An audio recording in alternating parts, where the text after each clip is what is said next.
welcome to FSSAI presents Flavors of Shri अन्ना।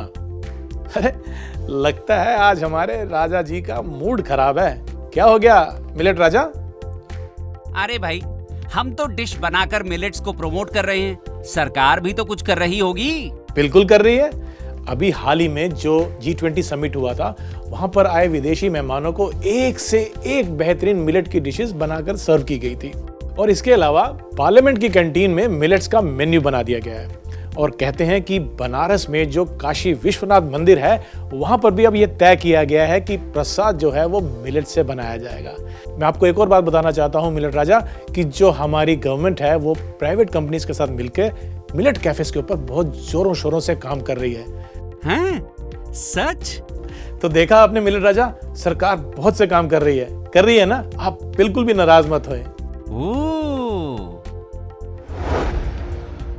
तो आज आप क्या बना रहे हैं? आज मैं बनाने वाला हूं सेसमी और finger millet croquettes. Finger millets यानी रागी। ये अंग्रेजी में मिलेट्स को अजीब अजीब नाम क्यों दिए गए हैं? दरअसल रागी जिस पौधे पे उगती है, उसका जो ऊपर का आकार है वो फिंगर्स यानी उंगलियों की तरह होता है, तो इसलिए उसको फिंगर मिलेट कहा जाता है। समझे राजा जी? समझ गया। जैसा मैंने आपको पहले बताया, आज हम बनाने वाले हैं sesame and finger millet croquettes. ये बहुत ही लाजवाब डिश है।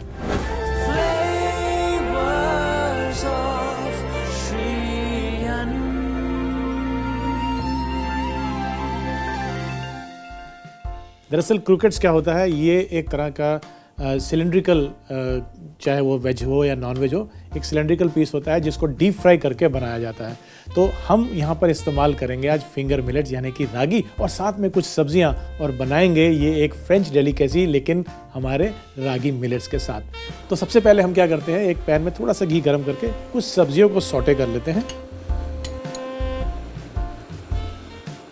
तो पैन गर्म होते ही सबसे पहले हम उसमें डालेंगे बारीक कटा हुआ प्याज।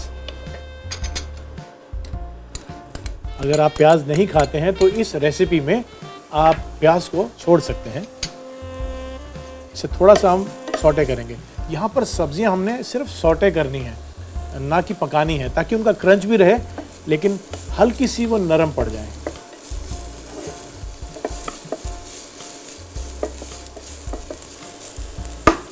अब देखेंगे कि प्याज जो है वो सुनहरी हो गए हैं। अब इसमें हम डालेंगे ये बीटरूट।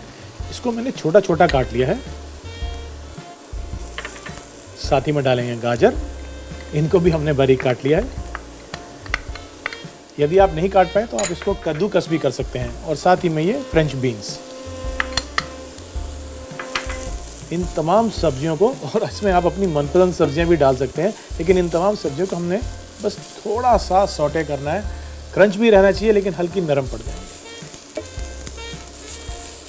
अब देखिए, आप कुदरत के जो सब्जियों में रंग जितने भी हो सकते हैं पॉसिबल, वो यहाँ पर हमने डाल दी। तो कितनी रंग बिरंगी ये डिश बनने वाली है इनकी वजह से, और साथ ही में रागी मिलेट से इसकी न्यूट्रिशनल वैल्यू बहुत बढ़िया हो जाती है।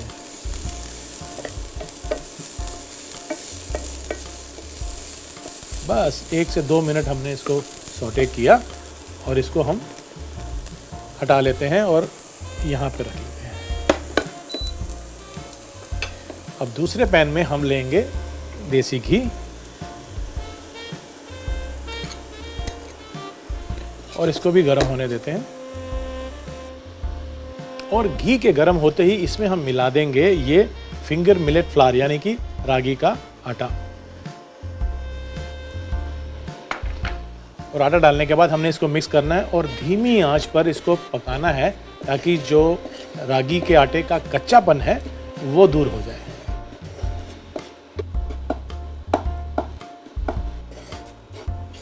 इसको 3 से 4 मिनट लगेंगे और ये भुनता भी जाएगा और धीरे धीरे इसका रंग भी थोड़ा डार्क होता जाएगा।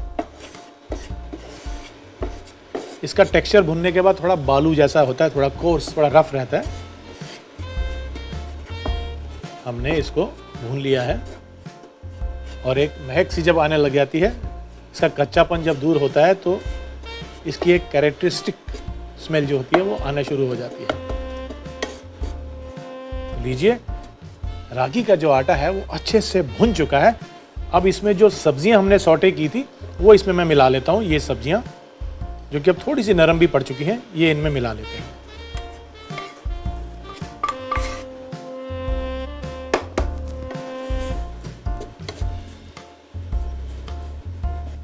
यहाँ तो मैंने गाजर, चुकंदर, बीन्स लिया है। आप इसमें अपनी मनपसंद सब्जियां भी डाल सकते हैं और ये कलरफुल होता है, तो जब क्रोकेट्स बन के फ्राई होता है और इसको हम तोड़ते हैं बीच में से, तो ये बहुत ही रंगीन और बहुत ही कलरफुल लगता है। अब यहाँ पर मैंने आलू को उबाल के मैश किया हुआ है, वो भी इसमें मिला लेते हैं हम।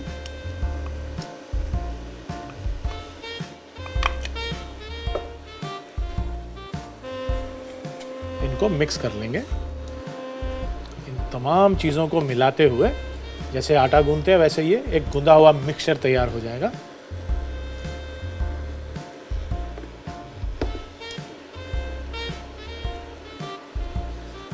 तो चलिए, इसको मिलाने के बाद अब बारी आती है इसकी सीजनिंग करने की। तो उसके लिए मैं इसमें डालूंगा कुछ मसाले। सबसे पहले आइए इसमें डालते हैं नमक और ताज़ा कूटी हुई काली मिर्च।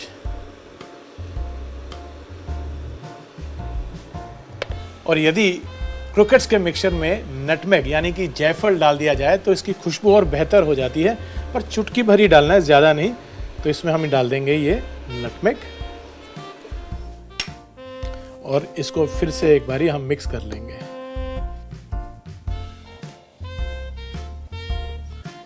अब इसमें हम डालेंगे बारीक कटा हुआ हरा धनिया और हरी मिर्च। क्योंकि हमने काली मिर्च भी डाली है तो आप चाहें तो हरी मिर्च थोड़ी कम भी डाल सकते हैं। अब इनको मिक्स कर लेते हैं और एक बोल में निकाल लेते हैं ताकि ये मिक्सचर थोड़ा सा ठंडा हो जाए।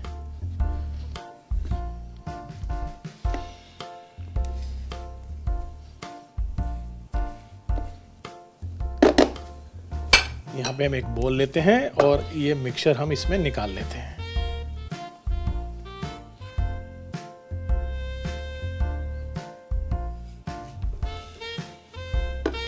अब मैं यहाँ पर एक कढ़ाई रखता हूँ तेल की और इसमें मैं तेल गरम कर लेता हूँ। जब तक ये तेल गरम होता है, आइए हम क्रोकेट्स बना लेते हैं। मिक्सचर को अच्छे से पहले हमने मिक्स करना है और मिक्स होने के बाद इसके हमने छोटे छोटे गोले बना लेने हैं। तो इस तरह से हम एक पोर्शन लेंगे गोले का और उसको हाथों में सिलिंड्रिकल शेप देंगे हम, कुछ इस तरह से।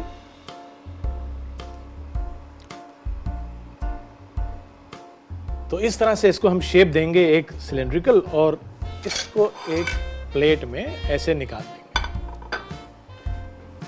देखिए, हम जो मिलेट्स की डिशेस बना रहे हैं, तो मैं आपको बता दूं या याद दिला दूं कि मिलेट्स के बहुत फायदे हैं। अब मिलेट्स की जो फसल है, इसको उगाने से ही पोल्यूशन कम होती है, तो ये हमारे क्लाइमेट चेंज के लिए भी बेहतर है और हमारी फूड सिक्योरिटी के लिए भी बहुत बढ़िया चीज़ है। क्योंकि जो मिलेट्स है ना, ये किसी भी भूमि पे, जैसे कि जहाँ पानी कम हो, जहाँ थोड़ी सी जो भूमि है वो ज़्यादा उपजाऊ ना हो, वहाँ पर भी इसकी फसल उग जाती है। तो ये किसानों के बड़े हित में है। तो मिलेट की पैदावार में ही हमारी सबकी भलाई है। तो ये लीजिए, हमने मिलेट्स के क्रोकेट बना लिए हैं और ये है लास्ट क्रोकेट का पीस। इसको भी हम बना लेते हैं इस तरह से।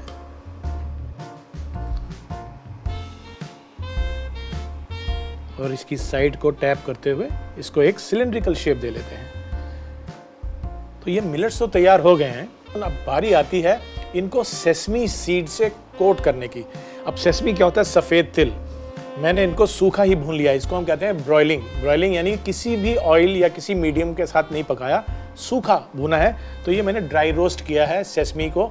इससे इसके जो एसेंशियल ऑयल होते हैं वो भी खिल के सामने आते हैं, इसकी खुशबू बेहतर हो जाती है और क्योंकि ये टोस्टेड होते हैं तो इसमें कच्चापन भी नहीं होता है। तो ये मैंने सेसमी सीड यानी कि सफ़ेद तिल को ड्राई रोस्ट करके रख लिया है। और अब एक छोटा सा हमें निज़ाम बनाना है, बैटर।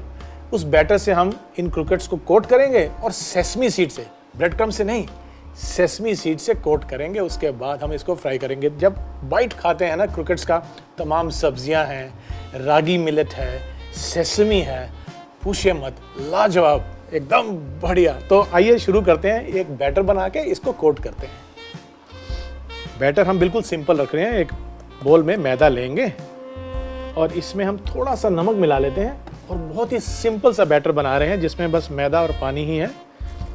नमक इसलिए ताकि जब कोटिंग हो तो उसमें फीकापन ना आए।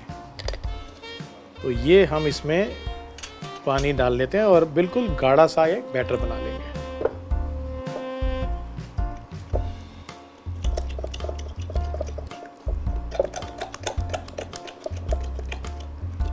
जब एक बार गाढ़ा बैटर बन जाए फिर उसकी कंसिस्टेंसी हम थोड़ी सी पतली कर सकते हैं।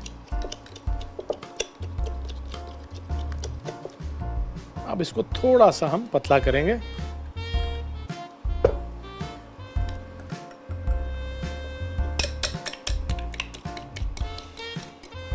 अब क्या करना है, हमने पहले लेना है बैटर, फिर लेने हैं ये क्रूकेट्स और फिर उसके बाद लेने हैं ये तिल जिसको हमने ड्राई रोस्ट करके रखा था।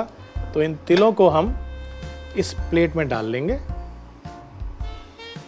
और उसके बाद हमने क्या करना है कि हम एक एक करके क्रूकेट को इसके अंदर डालते जाएंगे इस तरह से और बैटर से उसको कोट करेंगे। और कोट करने के बाद इस तरह से तिल में रोल कर लेंगे। फिर से दूसरे क्रूकेट को भी इसमें डाल के बैटर से कोट करेंगे और तिल में रोल कर देंगे। ये भी हमने बैटर में डिप किया, निकाला और तिल में कोट कर दिया। अब क्या करते हैं, इनको भी एक बारी पूरा तिल से कवर करके रोल कर लेंगे हम। अब इस तरह से अच्छे से इसके ऊपर हमने तिल को लगाना है और तिल में ये पूरी तरह से कोट कर लेना है।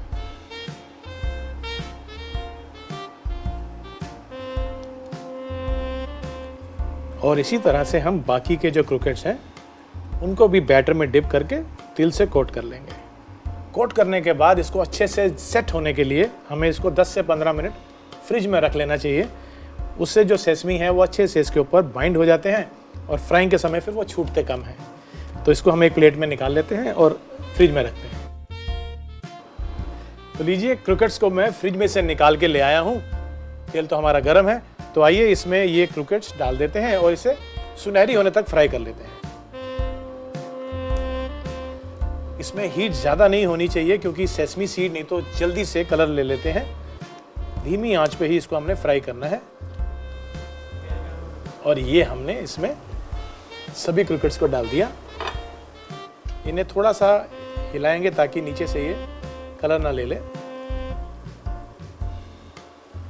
क्रूकेट्स एक ऐसे बढ़िया स्नैक्स हैं कि ये वेजिटेरियन या नॉन वेजिटेरियन जैसा भी आप पसंद करते हो उस तरीके से इसको बना सकते हैं।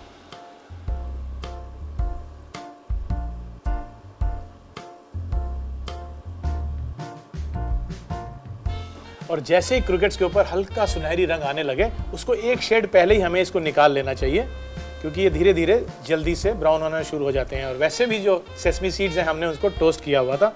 इसको एक प्लेट पे हम टिश्यू पेपर लगा के उस पर निकाल लेंगे ताकि जितना भी एक्सेस ऑयल होगा वो ये टिश्यू पेपर सोक कर लेंगे। तो ये हो गए तैयार हमारे क्रूकेट्स। तो लीजिए, क्रूकेट्स फ्राई हो चुके हैं। अब बारी आती है इनकी प्लेटिंग की। तो मैं इनकी प्लेटिंग भी कर लेता हूं और इनको अरेंज कर लेता हूं एक प्लेट में इस तरह से। और जब तक मैं इसकी प्लेटिंग करता हूं आप इसका एक रिकैप देख लीजिए क्योंकि अभी आपको ये बनाने हैं। मैं तो इनको खा के इसका मज़ा ले लूँगा, आपको इनका मज़ा लेने के लिए बनाना पड़ेगा। तो आप रिकैप देखिए, मैं प्लेटिंग तैयार करता हूँ। सेसेमे एंड फिंगर मिलेट क्रॉकेट्स बनाने के लिए सबसे पहले एक पैन में 1 चम्मच घी और बारीक कटा हुआ प्याज डालकर भून लें। प्याज सुनहरी होने पर इसमें बारीक कटा हुआ बीटरूट, गाजर, फ्रेंच बीन्स डाल के अच्छे से मिलाकर सौटे कर लें। अब दूसरे पैन में देसी घी डालकर गरम कर लें, फिर इसमें रागी का आटा डालकर भून लें। रागी भूनने के बाद इसमें सौटे वेजिटेबल्स डाल के मिला लें, फिर इसमें मैश्ड पोटैटो डालकर मिक्स कर लें। अब इसमें 1 चम्मच नमक, 2 चम्मच कुटी काली मिर्च, चुटकी भर जायफल डालकर मिला लें और इसमें बारीक कटा हुआ हरा धनिया और हरी मिर्च डाल के मिला लें और ठंडा होने के लिए एक बाउल में निकाल लें। अब एक कढ़ाई में तेल गरम कर लें, फिर मिक्सचर को अपनी मनपसंद शेप दें। एक बाउल में आधा कप मैदा, 2 चम्मच नमक और पानी डालकर बैटर बना लें। अब क्रॉकेट्स को पहले बैटर में डिप करके ड्राई रोस्टेड तिल से कोट कर लें और फिर सेटल होने के लिए फ्रीजर में रख दें। एक कढ़ाई में तेल गरम कर लें और बने हुए क्रॉकेट्स को कढ़ाई में डाल के सुनहरा होने तक पकाएं।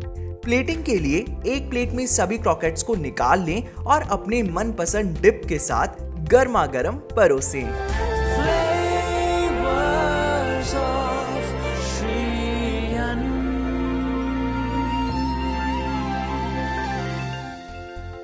वो कहते हैं ना कि बिना ज्ञान सब सून।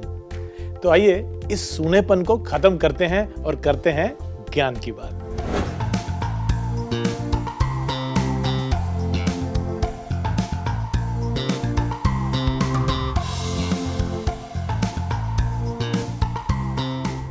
मैं आपको एक बहुत ही काम की बात बताता हूं, वो भी पर्सनल तजुर्बे से। आपने अक्सर देखा होगा कि लोग वजन कम करने के लिए बहुत कुछ खाते हैं, फिर जिम भी जाते हैं।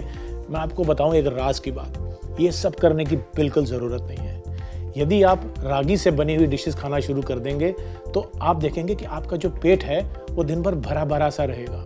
तो ऐसे में क्या होता है कि हम खाना तो बहुत तरह का खा लेते हैं और शाम को जब हम अनहेल्दी स्नैकिंग कर लेते हैं, चाय के साथ कुछ तला हुआ खा लिया, तो वहाँ जितनी भी हमने वर्जिश करी है या डाइटिंग करी है वो सब फेल हो जाती है। रागी का बना हुआ खाना खाने से एटलीस्ट आपका पेट भरा भरा लगेगा और इस अनहेल्दी स्नैकिंग से आपको बिल्कुल छुटकारा मिल जाएगा। दूसरी चीज़ ये है कि ये जो रागी या कोई भी मिलेट होता है, इससे बना हुआ खाना खाने से आपकी अगर डायबिटीज़ हो तो उसमें भी काफ़ी मदद मिलती है। तो है ना ये काम की चीज़। तो आप एक काम कीजिए, छोड़ दीजिए ये सब गेहूँ और ज़्यादा से ज़्यादा राइस के ऊपर डिपेंड होना। आप अपना लीजिए मिलेट्स। आपने जैसे ही मिलेट अपनी डाइट में शामिल किया तो जिम भी नहीं जाना पड़ेगा, खुद ब खुद आपका वजन भी कम हो जाएगा। है ना ये ज्ञान की बात। FSSAI presents flavours of Shri अन्न में अब वक्त हो चला है एक ब्रेक का, एक छोटे से ब्रेक का। हम यूं गए और यूं आए, कहीं जाइएगा नहीं। मिलते हैं ब्रेक के बाद।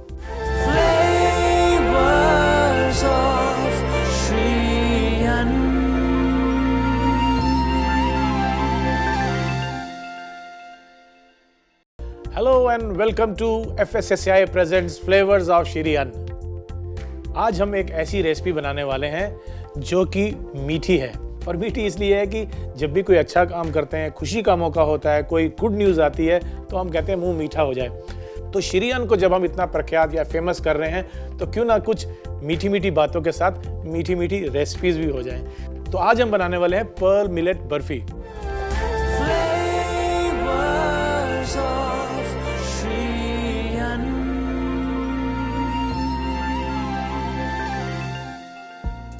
पर्ल, ये पर्ल मतलब मोती, मोतियों जैसे दिखने वाला बाजरा, उसके आटे से हम बनाएंगे बर्फी।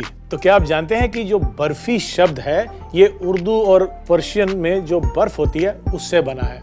बर्फ यानी कि सफ़ेद स्नो की तरह एकदम फज होती है ये बर्फी, लेकिन हम इसको बना रहे हैं बाजरे के आटे से, इसलिए इसको हम कहते हैं बाजरे की बर्फी या फिर पर्ल मिलेट बर्फी। तो इसके लिए मैंने पर्ल मिलेट यानी बाजरे का आटा लिया हुआ है। लेकिन सबसे पहले हम एक कढ़ाई या एक पैन में घी ले लेते हैं।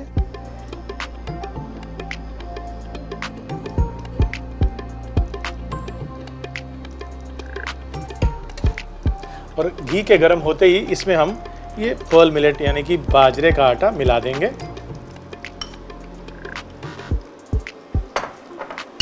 और इसको मिक्स कर लेते हैं।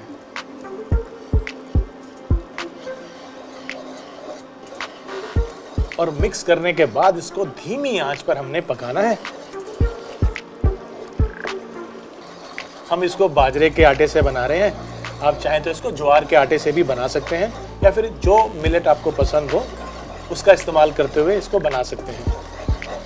बर्फ़ी आमतौर पे मिल्क बेस्ड एक फज होती है, तो इसमें मिल्क प्रोडक्ट ज़रूर रहता है, तो हमने यहाँ पर खोए का इस्तेमाल करना है।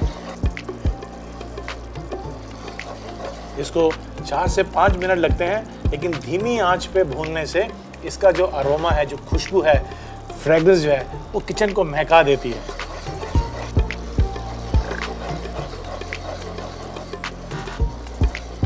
बाजरे के आटे से तो हम कई रेसिपीज बनाते हैं। आज भी हमारे गाँव में और छोटे शहरों में बाजरे का काफ़ी इस्तेमाल होता है और ये माना जाता है कि बाजरा जो है वो हमारे इंटरनल जो ऑर्गन्स हैं, लंग्स और किडनी, इसके लिए बहुत ही अच्छा होता है और हमारे डाइजेस्टिव सिस्टम को भी ये मजबूत रखता है।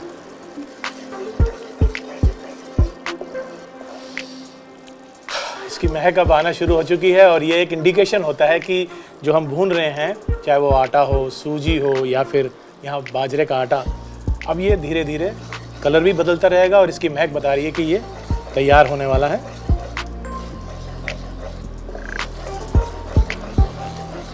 बाजरे के फ़ायदे तो हम आपको कई बार बता चुके हैं, लेकिन ऐसा भी माना जाता है कि बाजरे में कुछ ऐसे कंपाउंड्स होते हैं जो हमारे ब्रेन के फंक्शंस के लिए बहुत अच्छे होते हैं। यहाँ पे बाजरा भुन चुका है, अब इसमें हम गुड़ मिलाएंगे। इस गुड़ को मैंने थोड़ा थोड़ा क्रश कर लिया है मिलाने से पहले।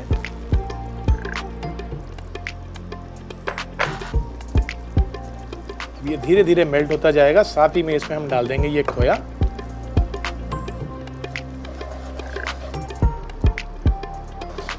और गुड़ के थोड़ा सा मेल्ट होते ही इसमें हम खोया मिला देंगे।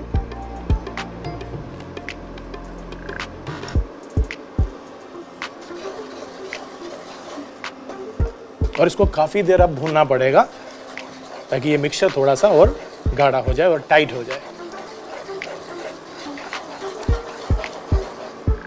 जब खोया अच्छे से मेल्ट हो जाएगा गुड़ के साथ मिलके, वो एकदम ऐसे स्मूथ सा टेक्सचर जब आ जाएगा, इसको 10 मिनट के करीब लगेगा, तब ये इंडिकेशन है कि अब ये तैयार हो चुका है और इसको हमने अब ट्रे में या थाली में डाल के सेट करना है। तो बंद करते हैं इंडक्शन को और मिक्सचर को हम ट्रांसफ़र कर लेते हैं एक ट्रे में या थाली में। मेरे पास ये ट्रे है, इसमें मैंने नीचे थोड़ा सा देसी घी लगा लिया है, तो ग्रीस कर लिया है और ये मिक्सचर मैं इसमें ट्रांसफ़र कर दूंगा।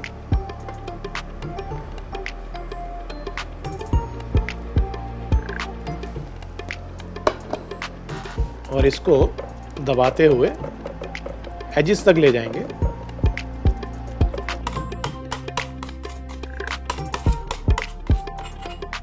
साइड्स को बराबर करते हुए एकदम समतल कर लेंगे इसको।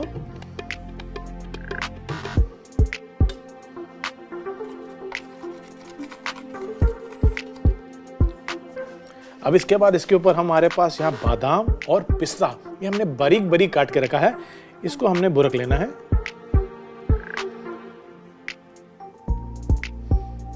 और चारों तरफ हमने कवर कर लेना है बर्फी को इस बारीक कटे हुए नट्स के साथ। तो बस इसको अब सेट करने के बाद हमने जो नट्स डाले थे उसको भी हल्का हल्का टैप कर देते हैं ताकि वो भी इसमें अच्छे से सेट हो जाएं, अंदर चले जाएं थोड़े से। अब इसको हमने ठंडा होने के लिए रखना है। थोड़ी देर ठंडा करेंगे, उसके बाद मन चाहे आकार में इसके हम पीसीस काट सकते हैं। अब बारी आती है इसको काटने की, लेकिन उससे पहले थोड़ा सा इसको डेकोरेट कर लेते हैं और मैं लेता हूं ये चांदी की वर्क। इस तरह से हल्के हाथों से हम इस पे वर्क लगा देंगे।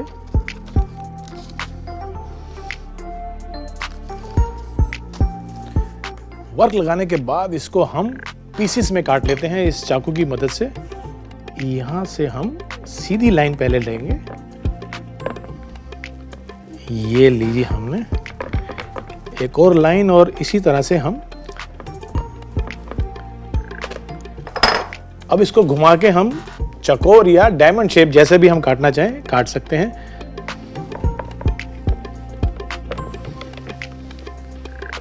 और ये जो साइड की एजेस हैं इसको हम हटा देते हैं। और एक सर्विंग प्लेट में जो मेरे पास यहाँ पर पड़ी है, इस सर्विंग प्लेट में हम इन पीसेस को अब निकाल लेते हैं।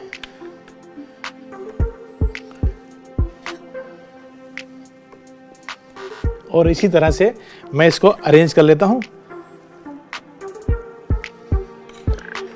थोड़ा डायगोनल लगाते हुए। तो ये लीजिए, हमारी पर्ल मिलेट बर्फी यानी कि बाजरे की बर्फी तैयार हो चुकी है। और ये मेरा दावा है कि ये बर्फी आज तक जितनी भी आपने बर्फी खाई है उन सबसे ऊपर और सबसे बेहतर है। तो क्यों ना आप भी इसको ट्राई करें और अपनाएं ये पर्ल मिलेट बर्फी और मिलेट्स को भी। पर्ल मिलेट बर्फी बनाने के लिए एक पैन में 3 बड़ा चम्मच घी और बाजरे का आटा डालकर मिला लें और धीमी आंच पर पका लें। बाजरा भूनने के बाद इसमें क्रश्ड गुड़ और आधा कप खोया डालें। इसके गाढ़ा होने तक इसे भूनें। अब एक ट्रे पर बाजरे के मिक्सचर को डालकर समतल कर लें। फिर इस पर बारीक कटे हुए बादाम और पिस्ता डाल के अब इसे ठंडा होने के लिए थोड़ी देर के लिए रख दें। फिर इस पर चांदी का वर्क लगाएं और इसे बर्फी के आकार में काट लें। प्लेटिंग के लिए एक प्लेट में बर्फी के पीसेस रख के परोसें।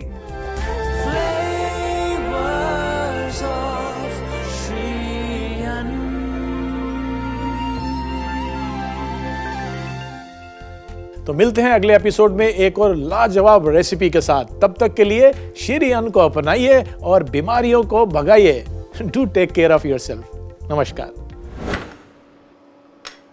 Can we remove this please? No. ठीक है, मैं पीछे बोलता हूँ ये लास्ट लाइन। लास्ट लाइन ही बोलनी है ना सिर्फ पीछे। मैं आपको ऐसे बोलूंगा तो पास आ जाना उस समय। तो इस तरह से हल्के हाथों से हम उड़ रहा है। नहीं तो यहीं से अच्छा ठीक है, दोबारा लेते हैं जी।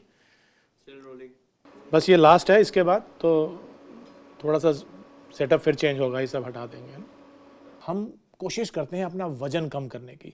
उसके लिए हम तरह तरह के टेक टू खाली निकला हुआ पेज